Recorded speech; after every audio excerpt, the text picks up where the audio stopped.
third generation Australian. My dad on first. I'm only 20 years old and I've been brought up in Australia my whole life.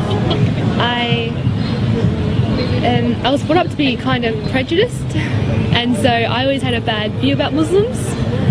So, you know, 9/11 happened, I thought they were all terrorists, and I was brought up, you know, to believe that.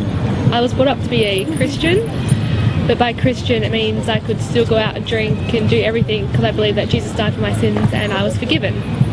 So it's not very, yeah, I was never brought up strict religious. I used to go to youth group and scripture, but that was my own will. For 2 years I was actually a bartender in a nightclub, and one night I met a patron who was Muslim, and he wasn't practicing because he was clubbing, and we actually became really good friends, and through him I met his friend who's now my husband. But with him, he used to be like, he used to try and tell me about Islam. I'm like, don't bother, I don't want to be Muslim, that's not something I want, you know, it's crazy. And then he kept saying, he's like, just read something about Islam. I'm like, I don't want to read. And he's like, just please try. And I was like, fine, I'll do it for the sake of you. And so I read a book and I kept reading and I kept looking at videos and I kept researching, and I started to realize that they're not crazy terrorists like the media portrays. They're actually like peaceful and they're happy.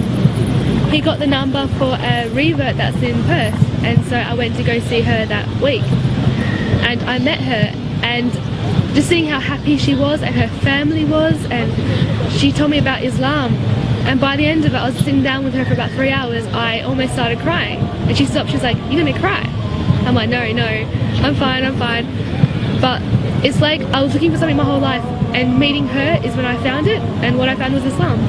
And so I embraced it. I took my Shahada on Eid this year and started wearing hijab every day. And my dad, he kind of frowned upon it, but he still speaks to me.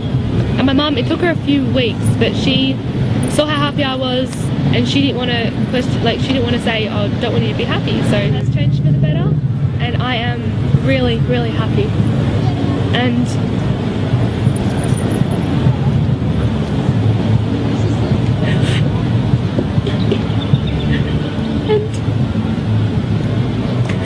all I want is support from you. But if you don't understand, that's okay. Because I met so many other sisters and brothers and family here. But at the same time I still want my parents and my grandparents and the ones that have accepted me. I'm so thankful for. And I'm so happy, and this is a lifetime commitment I want to have.